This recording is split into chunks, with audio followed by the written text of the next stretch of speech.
A very good evening and a warm welcome to our first edition of UBC News Tonight on this 20th day of March 2025. I'm Lauryn Masika Kazimoto to bring you this evening news, and we start off with our first headlining story. This evening, President Yoweri Kaguta Museveni has cautioned local leaders across the entire country to desist from engaging themselves in politics of identity, advocating for unity. Museveni has been addressing leaders from the Bunyoro sub-region who convened at Uganda Petroleum Institute in Chiriandongo district. As many leaders gathered in Uganda Technical Institute in Chiriandongo district to interact with the President of Uganda, many were optimistic that indeed such engagements are necessary. When he comes and meets us as leaders, that is a very serious follow-up. When we go back, we also follow up on the people who are beneficiaries and work with them to see how we grow. But our meeting, when we meet the President today, the first thing as leaders, we are evaluating what we have been doing in terms of service delivery in our respective communities. And I am very happy that we are here on this program, and the President is here to specifically talk to them about mindset change. So if they change their mind and they start doing value addition, I can assure you Bunyoro is poised to take off to economic growth and stability. In Bunyoro sub-region, the President is checking on the progress of government poverty alleviation programs. Every constituency received 560 million shillings, but we have always kept on adding more money to those circles that have exhibited good performance. And I want to tell you that you see that there is an impact for those people who utilize the money very well. People have bought sewing machines, people have bought milling machines, people have bought assets. According to leaders, the ground has been shaped and the results are promising. The government investment in the region is too heavy. The areas of international airport being constructed, the stadium being constructed, and the oil investment, it has kept the region extremely busy. That the people have to go use that credit that we have brought here, the infrastructure of electricity and water and power. Now they should use it to their advantage to actually chase poverty out of their home states. Key particular projects which can't speak in one's mission are infrastructure and oil development. Bunyoro is a special region because government discovered oil in the Bunyoro. And because of that, they have benefited from a lot of infrastructure projects. Like the road network has been worked on. I think Bunyoro has one of the best road networks in the country. With this, the communities of Bunyoro are being urged to close up the book of lamentation, but rather open up the book of Exodus. Please, if you love the President, you love NRM, you love your country, you love yourself, you love your children, you love your family, make sure you have capacity to create wealth. And we are very happy because these are indications of what were in our manifesto. And so government has really gone overboard to make sure everything is put in place. And so we are happy with what government has done to Bunyoro. And good enough, the people of Bunyoro do appreciate this. The people in Bunyoro, as we speak today, don't have a strong reason really to oppose the government, because the government has tried to address many of the concerns. What has been remaining as an issue in Bunyoro has been the university. The President has been in Bunyoro since Tuesday this week. Robert Onyango, UBC News. Thank you, Robert Onyango. Now, a section of leaders, including members of cabinet, have tipped communities of Bunyoro sub-region to tap into the already established infrastructure in their area for self-development. These leaders have been meeting the President of Uganda in Chiriandongo district as he entered his third day of wealth creation tour in Bunyoro sub-region. It has been days since the country woke up on the dark days as men perceived to be from the security circles high-handedly confronted members of the Fourth Estate. However, the Inspector General of Police Abbas Kagaba has confirmed and regretted the incidents. If that happened, Let us look ahead of us. Speaking to UBC this Thursday afternoon from Kyandongo District, the Inspector General of Police comforts the Fourth Estate and confirms that better times are ahead. First and foremost, I want to comfort you that we are clearly aware that within our environment we don't work ourselves alone. And me as the Inspector General of Police, I'm going to consciously ensure that we work together with all the different stakeholders, including the journalists. In other words, I'm assuring you of protection. Asked as to whether police is interested in retrieving the 13th March 2025 Kawempe North by-election scenes, the IGP remained reserved. There are some people we shall see being punished for that. Let us look ahead of us. You will see how we are going to progress. Byakagaba was attending the Bunyoro sub-region leaders meeting convened by the president in Kyandongo district. Definitely our main target and task is going to be on the wealth creation issues like the PDM, because we know that that is very important for the development of this country. But also equally we know that us as the police, we must do our work in order to enable the activities of the PDM. On several occasions, the president has directed the police to abolish police bonds for those implicated in the mismanagement of government wealth creation. This, according to the IGP, is a directive which is already under implementation. That is a directive and it is already operational. We are working together and ensuring that that doesn't happen. We are doing it administratively and we are guiding our people on how to handle it. One of the most important ways is making sure that we carry out very quick investigations and take the files to the Office of the Director of Public Prosecutions, and then they are delivered to court. Byakagaba, however, reiterates that all the necessary walls are being erected to shield the country's security amidst the looming political winds. Actually, I would like to assure our people that our preparations are adequate. I can assure our people that we are going to protect the election processes adequately. Robert Nyango, UBC News. That's the story of the Inspector General of Police, Abbas Byakagaba, who confirmed that the Uganda police was equally distributed by the events during the Kawempe North by-elections, where media practitioners from different media houses were injured following the confrontation with a section of security agencies. Now, he did express regret over these incidents and promised that the police have since embarked on laying down strategies to ensure all sectors can operate harmoniously.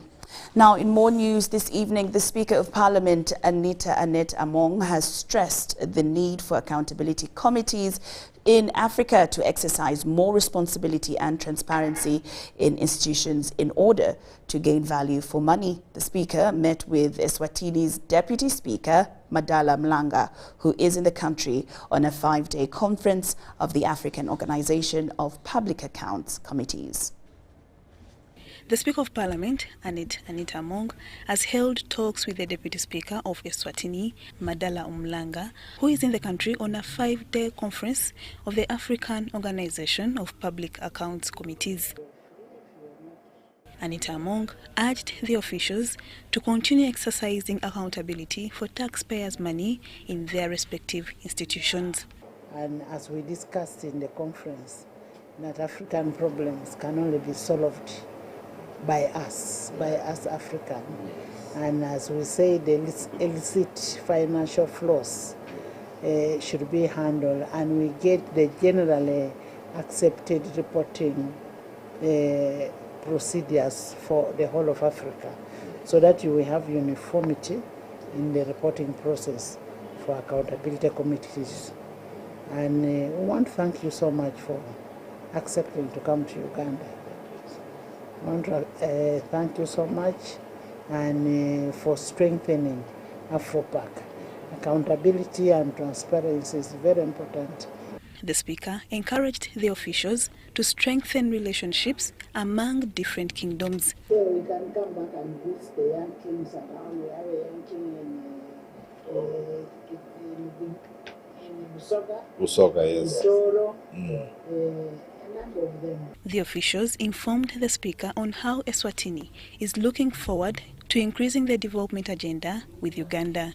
Our king came to Uganda, so even the monarchs, because you still got your kings in Uganda, they do come to Eswatini. We still all united towards our tradition, and the king is our unifying factor in Eswatini. So we've got ceremonies like your reed dance, your Marura ceremony, your Bugano ceremony. So the speaker, Honorable Jablan Mabuza, he sent me that message in one of those activities. Please do come to Eswatini.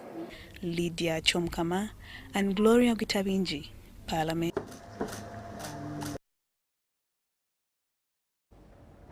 The Ministry of Energy and Mineral Development convened a stakeholders consultation workshop at Fairway Hotel, Kampala, to deliberate on the draft of an Earth Scientist Registration Bill 2024. The bill aims to regulate professionals in the earth sciences field, ensuring proper registration and adherence to legal frameworks.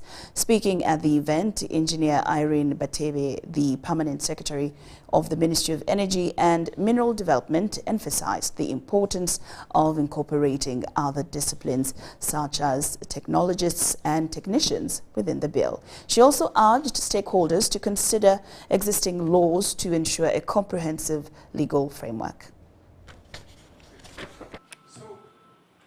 Honorable Christine Apollo, Woman MP for Kumi District, representing the Parliamentary Committee on Mineral Resources, urged the stakeholders to expedite the process of drafting regulations. However, she cautioned against the trend of drafting bills without proper implementation, a challenge that Uganda has faced in the past. In this case, I refer this to the situation in Uganda, where in many cases it has been stated that Uganda is very good at making policies, very good at making laws, but when it comes to implementation, we don't perform well when it comes to the implementation of the acts of parliament. I therefore want to challenge the Ministry of Energy and Mineral Development to actually begin drafting regulations at this time when we are proposing developments in this bill.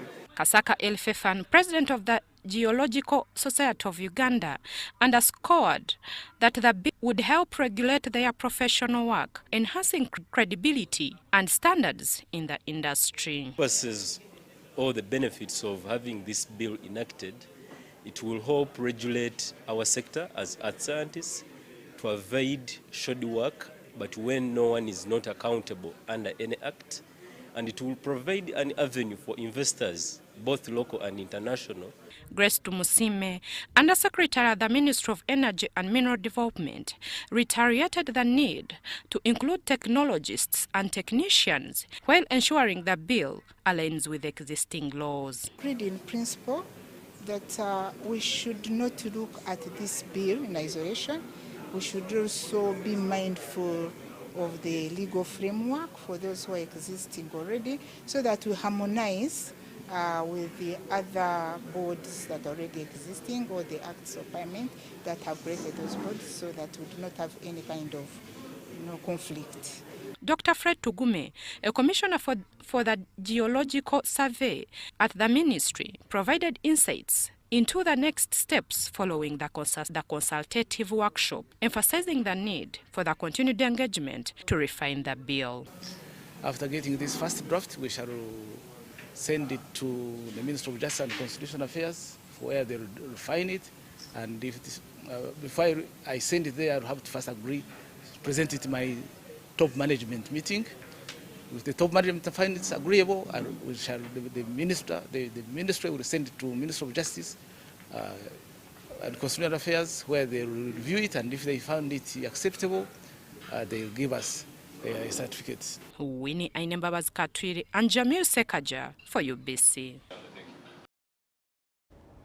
The Secretary Office of the President, Haji Yunus Kakande, has opened the National Retreat for NRM District Chairpersons and Deputy Resident District Commissioners and Resident City Commissioners at the National Leadership Institute.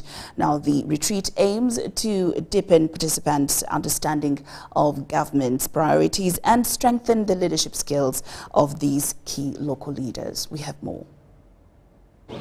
The Secretary Office of the President, Haji Yunus Kakande, underscored the role leaders play in ensuring the effective implementation of government policies at the grassroots level. During this retreat, we shall show them different sectors of government whereby the President pledged to implement a number of issues. One of them pledged 809 pledges for these 5 years. So far, 359 have been almost done, 259 are in pipeline, and 116. Actually, now they might be even less than 106. They are not yet done. So, if you have 108 and 3, and if you have 809 and 359 have been done, and 255 are in pipeline, I think that's a good performance so far. He stressed the importance of collaboration between local governments and the central administration to meet the needs of communities. The manifesto, the NRM manifesto 2021-26 has done the following. They will be equipped with all what government has done. Where we are now, I have given you some figures, but for them they will go in detail and give them which area, secondary schools which have been built. I gave examples of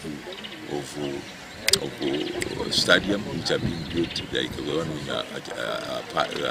Lira, Achibua Stadium, Hoima Stadium, where we are going to have a Chan and a FCO. So all those are some of the achievements, and many others in health sector, in education sector, in agriculture sector, in water sector, in the energy sector.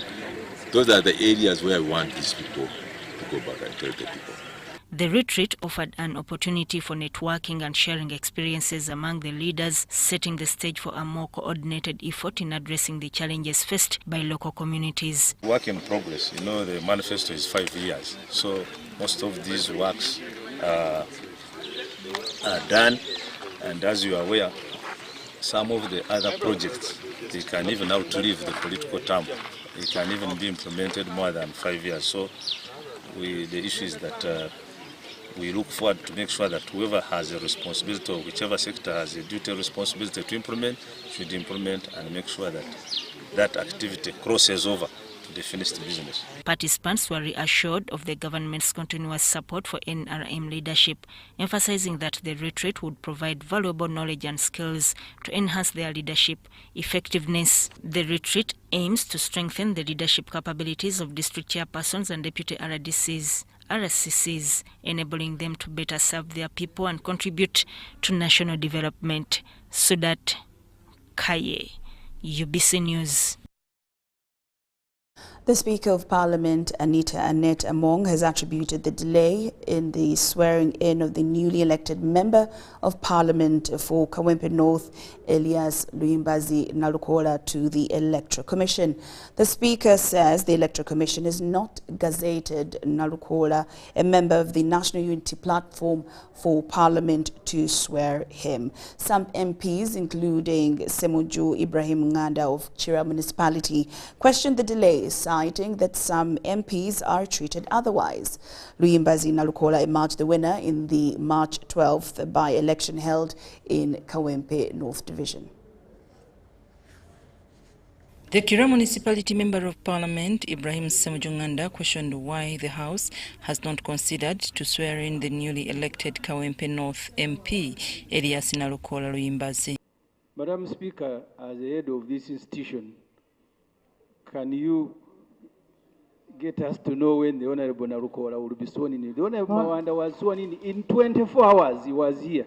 Honorable members, I wait for a gazette. When I get a gazette, that's when I swear in a member. So I'm waiting for a gazette. I need to hear from Electoral Commission before I do a gazette. We are actually dismayed that up to now the Electoral Commission has not gazetted the person that won the Kawempe North by-election. We did follow up with the Electoral Commission, and they told us that they're still sorting out internal issues. We don't know what that means, because in the past, as we are saying, it's been done in record time, because the Electoral Commission is now funked as official. We are increasingly getting dismayed by the conduct of the Electoral Commission in the affairs of Kawempe North by-elections. And we are disturbed that up to now, the results were declared. What is stopping the Electoral Commission from succeeding and doing its job? Then whoever is aggrieved, there is the legal redress in this country. The House resumed business after a long recess with hopes that the usual practice of swearing in a new MP would take precedence. Semjo's concern is derived from allegations of frustrating Nalukola's win after some players contested the results. One Luimbazi Nalukola was assaulted, our supporters were brutalized, several leaders were brutalized, including on election day. In fact, Honorable Speaker, some of your members here were badly brutalized, still nursing injuries. Journalists were not spared either. They were badly beaten, others were abducted. Can we know who commandeered this? Who commandeered the brutalizing of leaders, citizens, a candidate in a race? To bring a motion, Madam Speaker, inviting this Parliament to condemn first the brutality against the media. How they go to members to go, because the Parliamentary Elections Act doesn't allow even to carry a gun, a simple gun at a polling station. The Minister of State for Trade, David Bahati, responded to the queries, informing the House on the guidance of the head of state on the said matters. This caused back-to-back reactions. On the issues that he has raised, His Excellency the President issued a statement regarding the situation in Kawempe, and I'm not adding a word to that. To hide behind the President's statement as if the President has taken over the Constitution. It shouldn't have stopped the Electoral Commission from exercising its constitutional mandate by declaring and indeed gazetting a successful candidate. Statement here, so that as Parliament we know, we were raising these issues here in Parliament. It's important that the country gets to know what was said, what action is being taken. Please don't refer us to social media, to I don't know where. We are here as colleagues. Please lay on. I'm Nafka Farid and Gloria Gwetabinji at Parliament.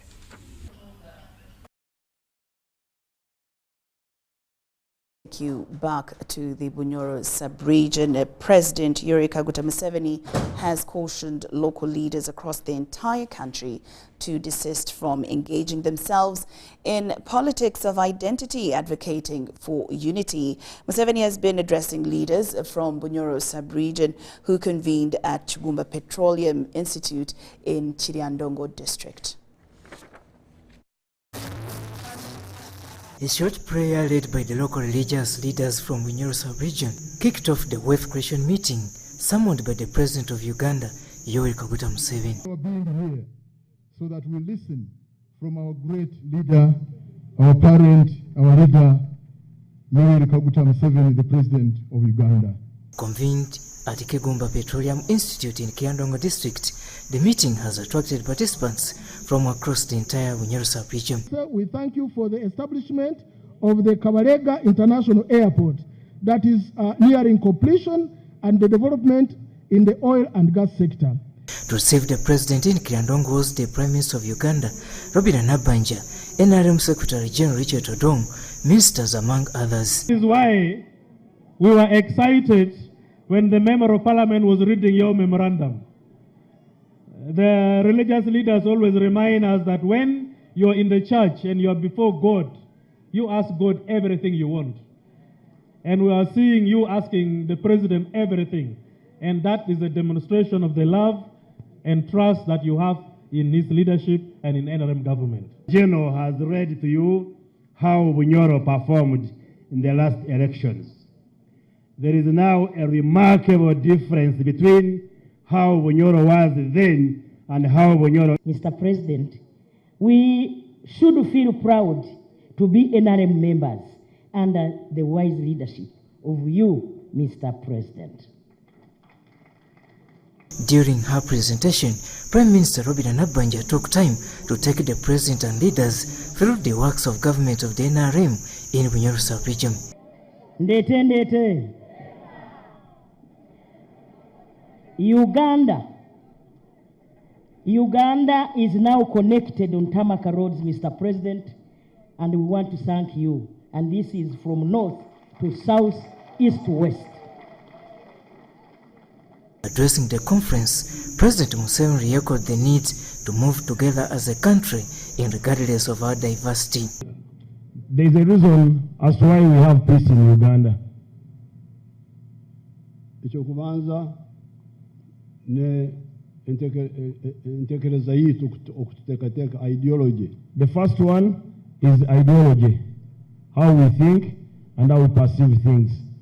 Tukabagambirira tuti abo abakugendera hansa y'omuntu n'enkiriza ye bakabiteeka mu byobulemi bali mu nsobi.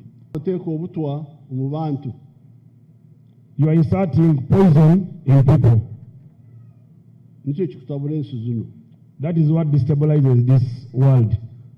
The countries surrounding us, the countries with instability. That's the reason. And that was the biggest problem Uganda faced before any other came to power. Regarding calls from leaders to upgrade lower-level medical centers to health center floors and hospitals, the President guides that these are not necessary. The real health is the one of Health Center 3, Health Center 4. By the time you go to hospital, health has already broken down. President Museveni reiterates that the government of Uganda is very much committed to the development of Bunyoro and the country at large.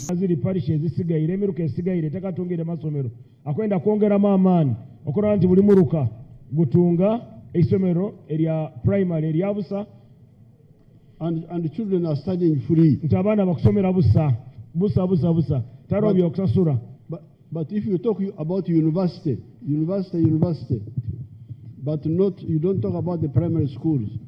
When murabaza university mutakubaza amasomero ga primary and the secondary schools per sub-county. You may actually not help the country. The President will the following day wrap up Bunyoro sub-region tour by addressing a public gathering in Kagadi district. Robert Nyango, UBC News. UBC News Tonight takes a very short break, but return with more stories after these messages. Don't move an inch.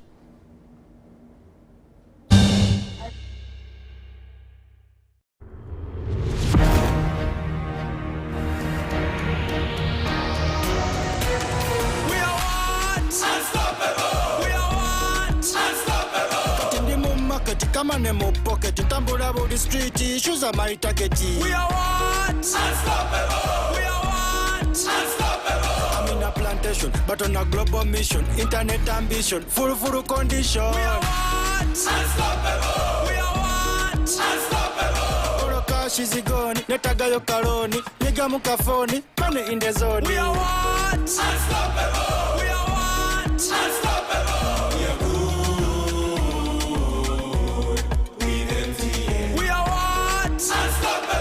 With you and MTN together, our ambition is unstoppable. We are what? Unstoppable! Step into a world of excellence, comfort and pride with Royal Foam Furniture, crafted to perfection right here in Uganda. We bring you state-of-the-art living room furniture and bedding products at affordable prices. Our wide variety of mattresses include orthopedic, pillow top, spring mattresses suitable for institutions like hotels and many others for home comfort. With every piece telling a story of royal excellence, our products are built with the highest quality materials made to last. Experience royalty with Royal Foam Furniture, proudly made in Uganda, so buy Uganda and build Uganda. Visit our showrooms at Ginger Road, Chambogo Junction, Bukota Chisasi Road, and on Victoria Mall, Entebbe, on the first floor. Sam nazanya luto nganyiga star 278 then hash ujja kuba nga oyingidde mu kazannyo nga sente zino zimula wano zina wangu lazino wano milioni 10.86 ebintu bino nasooka biraba ku TV nange saasoka kikiriza ninga mulaye kino kinzo kubanga kituufu oba yaddala sibya bufere sente zo nazifunye zo nazikoze ki naziwangudde amasanyu nina mangi ebyoto byange byembadde njagala genda bituukiriza. Uganda National Lottery. Dream, play, win. Participants must be 18 years or older. Play responsibly. The Uganda National Lottery is operated by Tuba Uganda and regulated by the National Lotteries and Gaming Regulatory.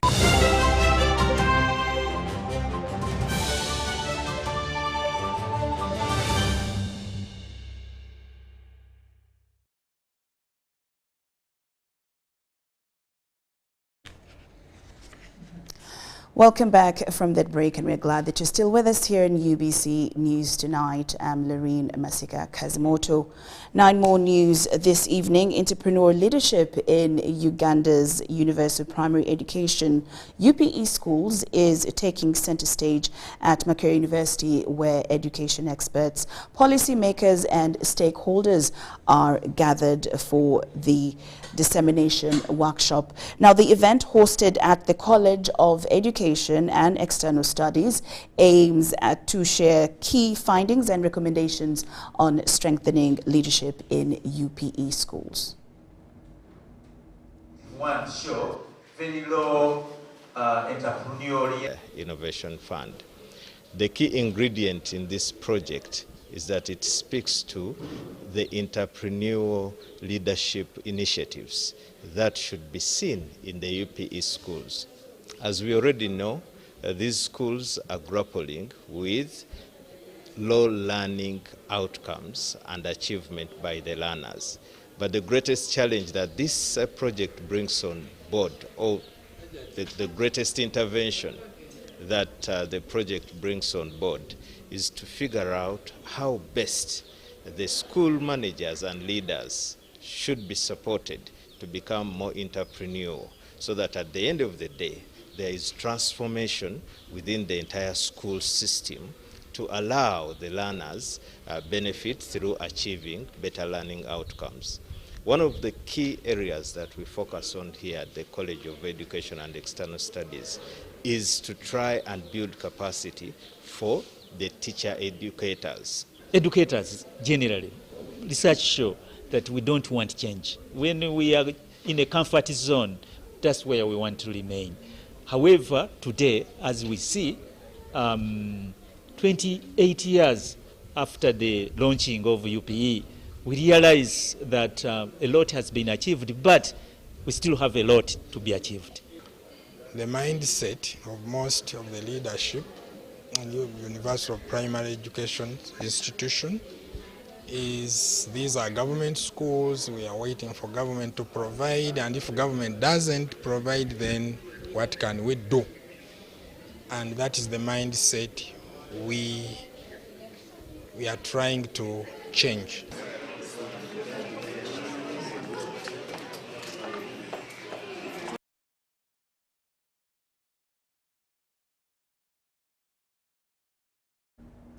Parliament has approved a loan request to finance the compensation of Umeme Limited for the unrecovered investments. The funds, to the tune of a little over $190 million will be secured from Stanbic Bank. But the move to approve the loan came after a heated debate, as MPs had requested that the process is halted until the Auditor General finalizes the audit query on the matter.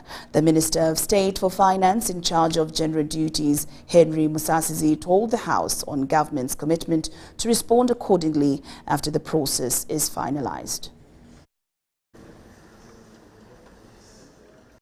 It was an unusual practice where Parliament overturns a majority report from the sector committee to act accordingly. I beg to oppose. The Parliamentary Committee on National Economy, backed by a section of the MPs, presented a suggestion that the loan request for the Umeme buyout be halted until the Auditor General completes valuation. And considering the period remaining to come to the end of the lease and assignment agreement, the Auditor General expeditiously reconciles with ERA, UEDCL, and the Auditor General to determine the Umeme payout cost and submit it to Parliament to guide the approval of the loan request. Handle in a proper way.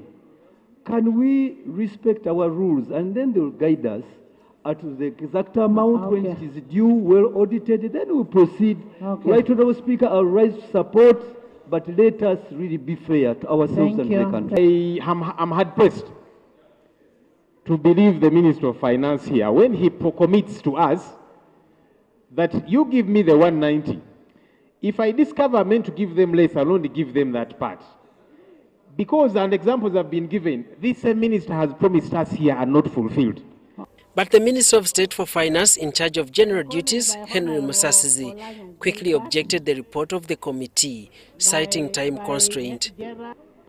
We need not less than a week to manage the next steps. Okay, just to, yes, if we fail to pay by the 31st, it will be 10% for the first 30 to 45 days, 15% 46 to 90 days, and 20% after 91 days.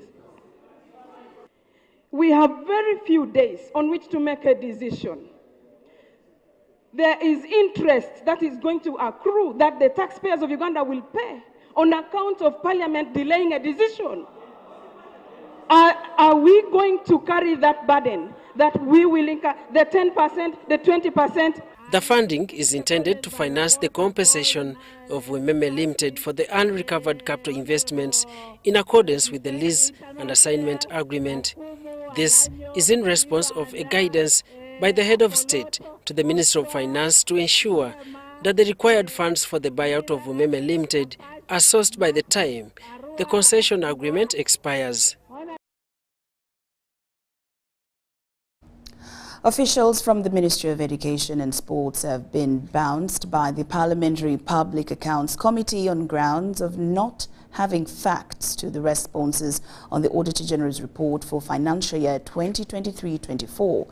The committee cites money laundering in some seed school projects which were partially implemented and close to 20 billion shillings was not accounted for. We have the details.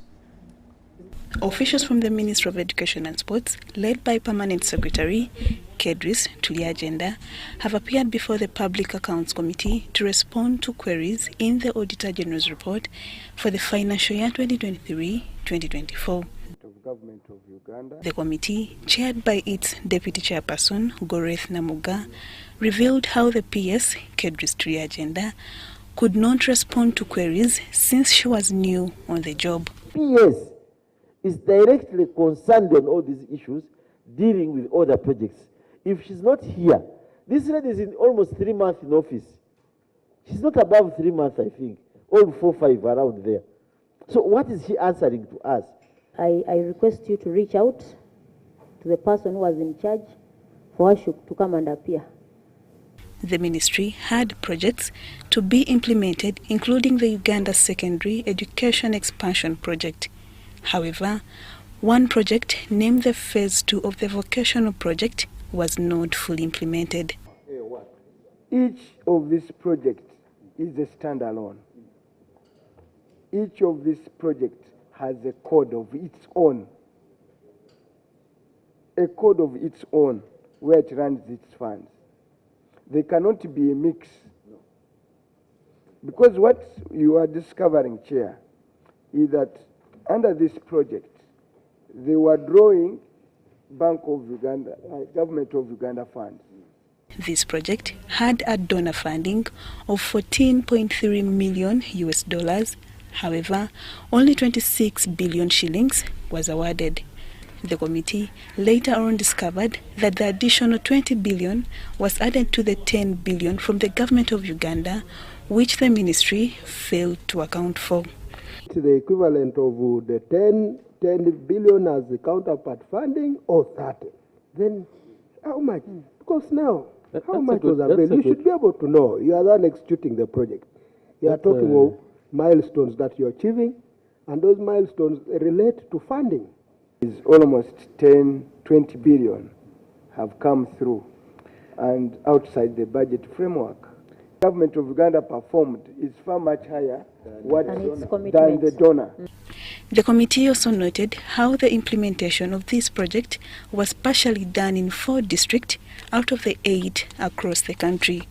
This prematurely ended the meeting as the officials have been bounced by the committee.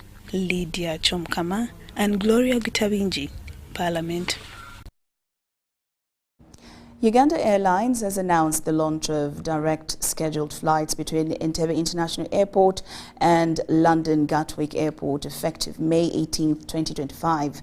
The 4 times weekly service operated by the airline's Airbus A330-800 Neo fleet restores a vital non-stop air corridor between Uganda and the United Kingdom after a 9-year hiatus. The Entebbe-London route, last served by British Airways until its withdrawal in 2015, has been a glaring gap in East Africa-Europe connectivity. Passengers previously faced circuitous routings via hubs such as Nairobi, Addis Ababa and Dubai. It is highly believed that the launch of this new route by Uganda Airlines will address this gap, offering 4 weekly non-stop flights. Primarily, we've tried to put the schedule in such a way that it will have a very good feed from our network, because we are not just looking at the Entebbe to London service. We are looking at being able to bring people from Harare to London, which is is actually a bigger unserved market in Africa.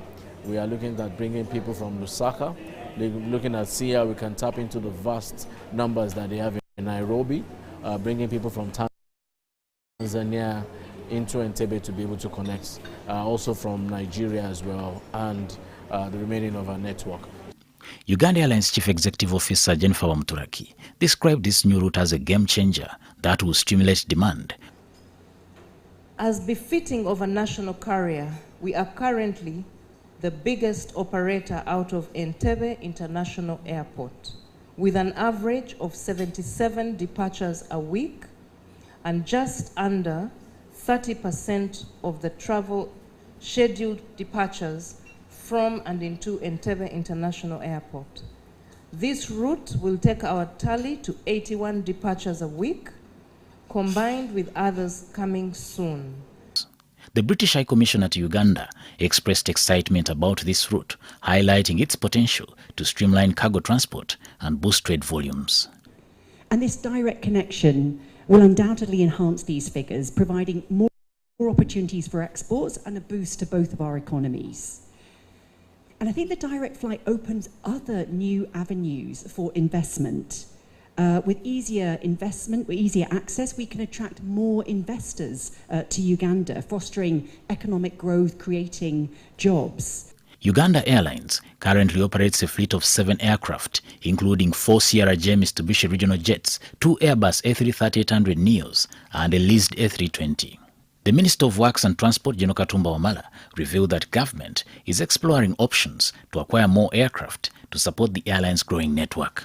So we are in discussions, and yes, very soon you may see some other new assets in Entebbe. But for now, we're encouraging Uganda Airlines to lease so that they can bridge the gap, because as you have heard, there are so many destinations now, and the only fleet which we had may not be able to service all of them. With the UK accounting for 12% of Uganda's international arrivals in 2023, this route is also expected to significantly boost tourism and business travel. When offering direct link for tourists from UK, makes it more convenient for visitors from UK to come and enjoy the diverse attractions that nature has gifted Uganda. Now, this also puts another challenge on my lap, that I must make the roads as good as possible so that when the tourists land in Entebbe, they can drive as fast to go and see the beauty in the countryside. This Entebbe-London Gatwick route marks Uganda Airlines' evolution from a startup carrier to a full-scale global player. Now, Uganda continues to witness a concerning rise in cancer cases, with cervical and breast cancers being the most common among women, while prostate cancer remains the most prevalent among men. According to the Uganda Cancer Institute, the country recorded 36,000 new cancer cases in 2024 alone. Additionally, the outpatient department sees around 450 patients daily. Cancer remains a significant public health challenge not just in Uganda but globally due to its high prevalence, alarming mortality rates and the considerable strain it places on individuals and the healthcare system. In Uganda, the number of cancer cases is on the rise. The Uganda Cancer Institute highlights cervical and breast cancers as the most common among women, while prostate cancer is predominant among men. Last year, it's estimated that Uganda received 36,000 new cancer cases. So that is the whole country, the incident cases, the new number of patients who are registered with cancer. Not the existing, but the new ones every year. Now, of those 36,000, only 7,945 made it to the Uganda Cancer Institute in Mulago. Due to the high prevalence of cancer, it has become evident that people in the central region have better access to care at Uganda Cancer Institute in Mulago compared to those in other regions. This discrepancy has led the government to prioritize the establishment of regional cancer centers. We have decided that for the initial regional cancer centers that we are setting, like the one in Gulu, we will start with the easier option, which is chemotherapy, and then of course emphasis on early detection as well as surgery. That means radiotherapy will come in the next phase.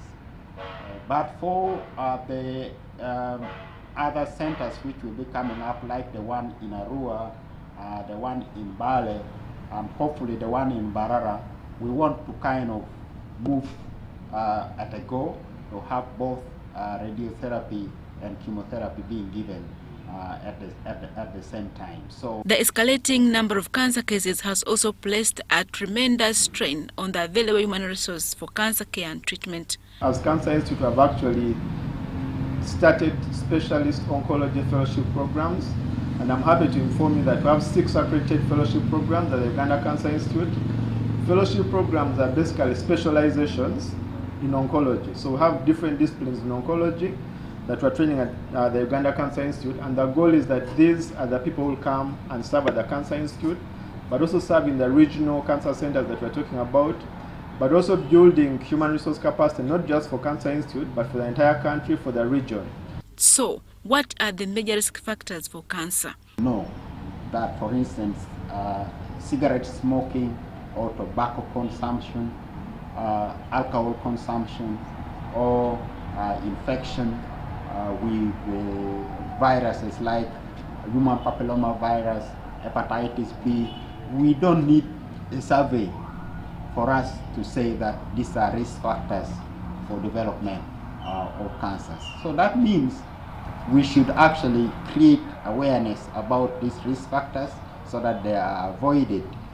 We should make sure that people eat well in order to avoid cancers that are related to diet. For instance, we know that people are changing their lifestyle. They are now eating processed food. They are actually taking a lot of food that make them obese. And then, of course, they are also not exercising enough. It is essential to intensify public awareness about cancer. Early detection and preventive strategies can significantly improve survival rates and the quality of life for patients. Adia Nakute, UBC.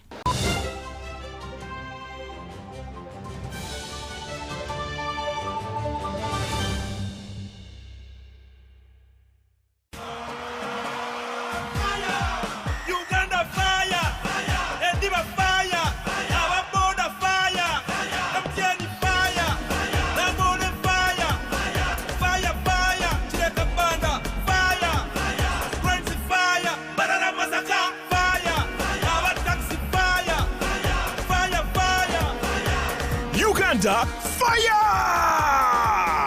Buy your tickets through MTN Momo on *165*20# and come support Uganda Cranes. Proudly brought to you by MTN. With MTN, our football and our support is unstoppable. We are unstoppable. We are good. With MTN. We are what? Unstoppable. We are what? Unstoppable. We are good. With MTN. We are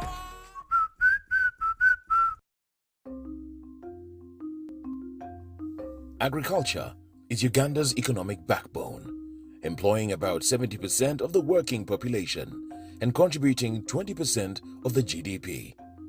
As the world becomes a digital global village, ICT has proven to increase productivity in the agricultural value chain. UKUSAF, through its Strategic Plan 3, recognizes the importance of access and usage of ICT-based tools, information and knowledge for farmers by providing them the needed skills to live, learn, work and participate in a digital society. We came up with a project which we took to UKSAF, and we are happy that UKSAF supported it. That project is called ICT for Farmers. What did we get from ICT for Farmers? We managed to skill up to 100,000 farmers.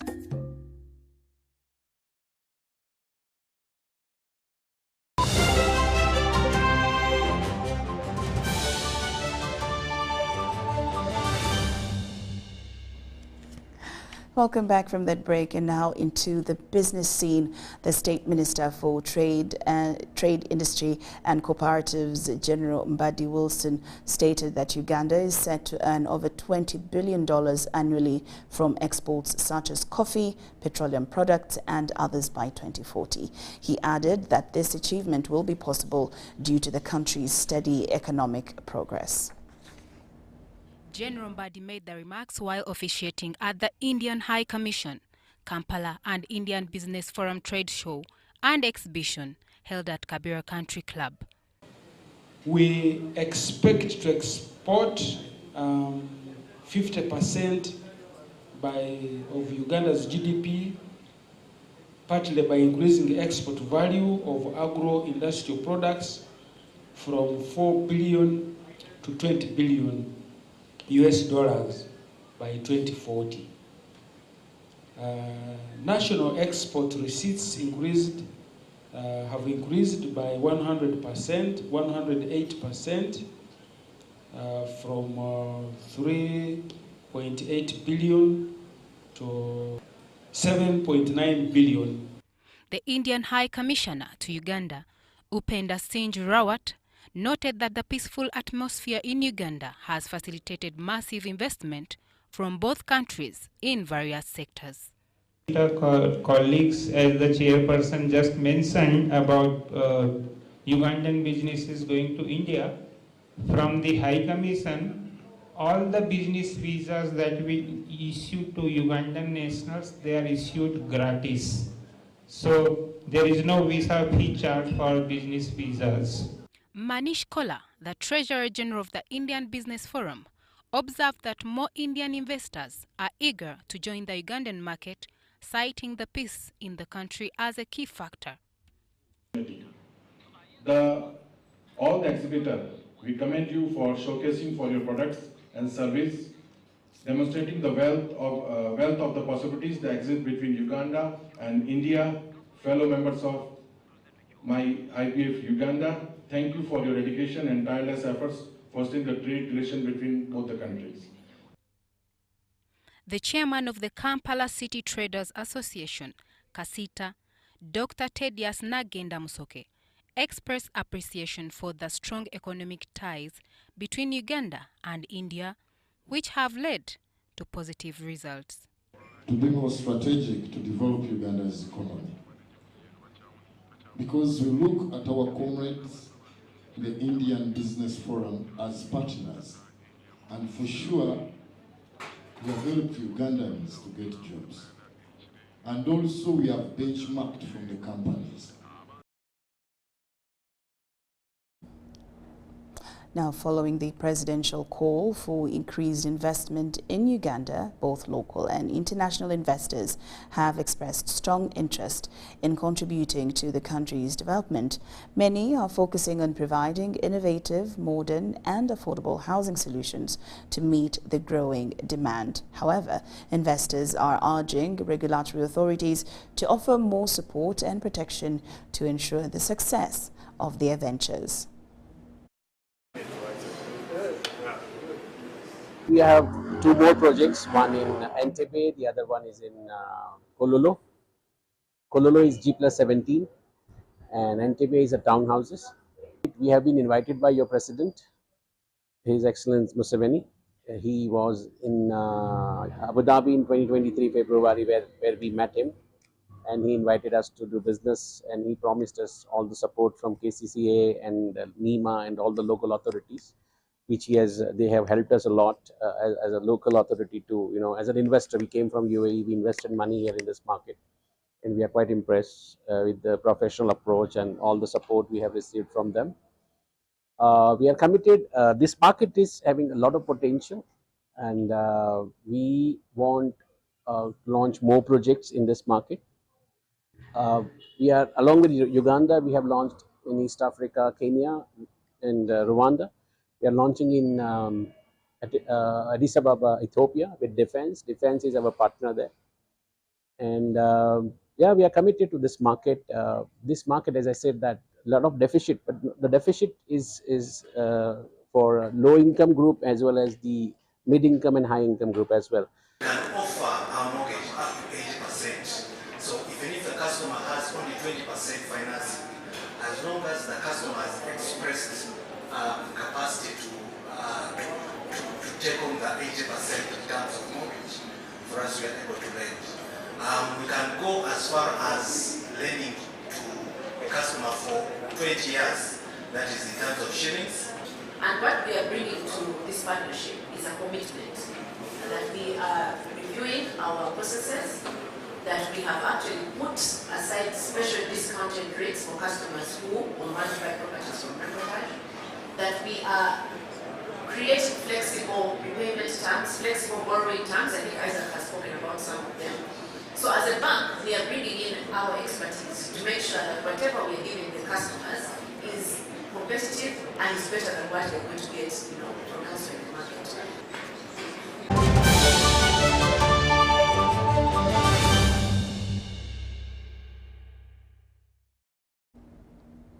All right, and now into the world of sports. The inaugural Uganda Olympic Committee Awards ceremony was a historic event held last night at the Sheraton Hotel. Now, this prestigious ceremony recognized and honored the outstanding achievements of the best male and female athletes from every sport discipline in Uganda over the past year. Take a look. March 19th, 2025 will be etched in Ugandan sports history as the first ever Uganda Olympic Committee Awards night. The prestigious event, held at the Sheraton Hotel in Kampala, celebrated the exceptional achievements of Ugandan athletes over the past 12 months.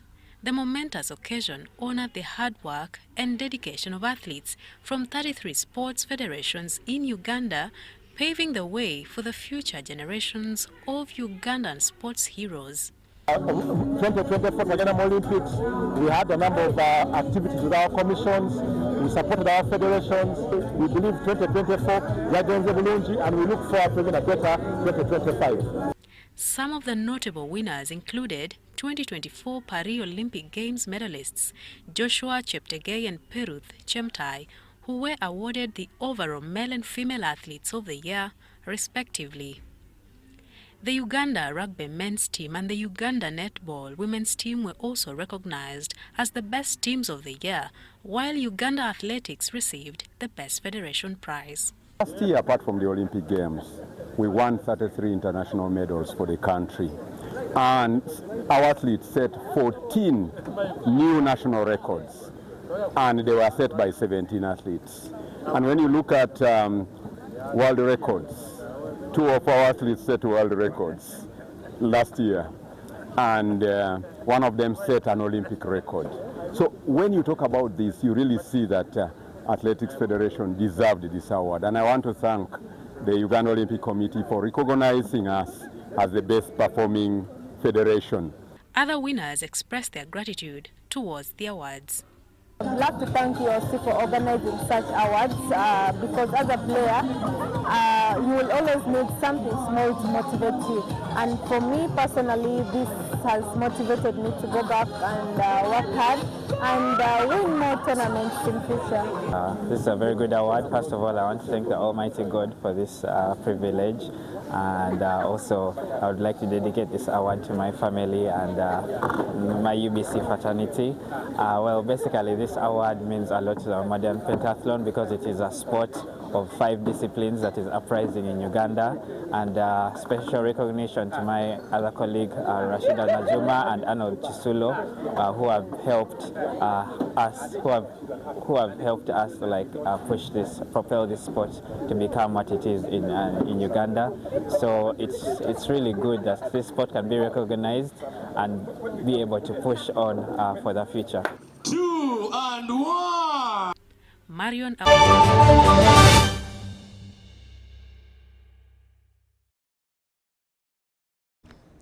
Now, as you can see from that footage, you do see how UBC staff have talents in other disciplines as well.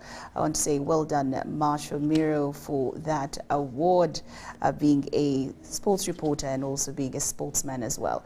Well, UBC News Tonight has come to an end, but do join us for our second edition at 10 o'clock. I'm Lauryn Masika Kazimoto, and I'll see you at 10.